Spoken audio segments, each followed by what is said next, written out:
This week we are commemorating Yom HaShoah, Holocaust Remembrance Day. And the truth is there any possible way to find any spiritual explanation which satisfies the unthinkable and unexplainable, the inexplicable, the death of 6 million Jews, 1.5 million children? No spiritual formula can in any way aptly and reasonably describe these horrific events. I often feel that looking at the Shoah, trying to understand the Shoah, is like looking at the sun. The more you look at it, the more it seems to burn your eyes and you have to look away. After all, we find in the words of Chazal, in the sages, many opinions that tzaddik v'ra lo, the question of why good things happen to bad people and bad things to good people, somehow remains beyond human explanation.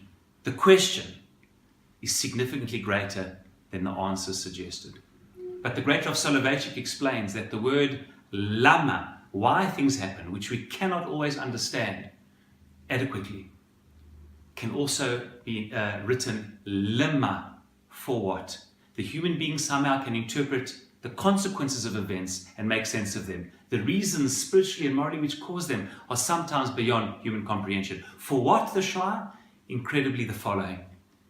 As inexplicable as it is of how the Shoah happened, it's equally inexplicable but in a positive light. How it can be that 3 years later the state of Israel was established and somehow the Jewish people, after this devastation, were able to begin their rebuilding as a people.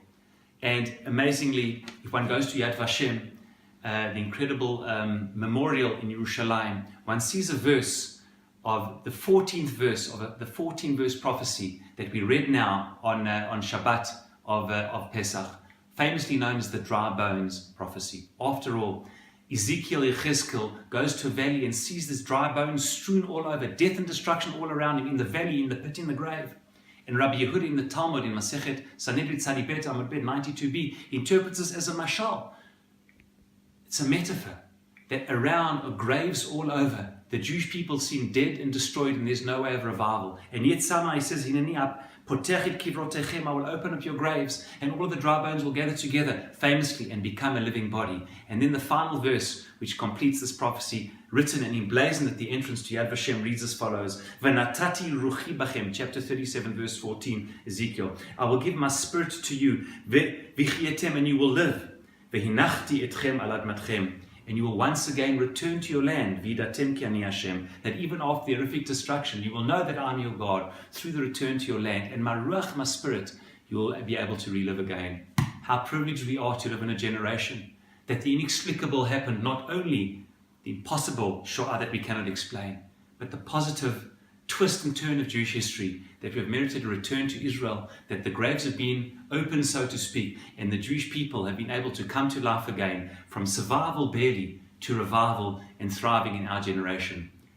Over 6 million Jews live in Israel. What a significant number. And always, which we will commit and recommit over Yom HaShoah this year, is to remember the horrific destruction and to ponder on it and to try and make sense of it and to remember in every possible way the death of so many wonderful people and these martyrs, but at the same time to elicit the celebration of life, that out of these mass graveyards somehow the Jewish people have picked themselves up again, celebrate life and live and recommit to a life of meaning and purpose that we have merited in our generation.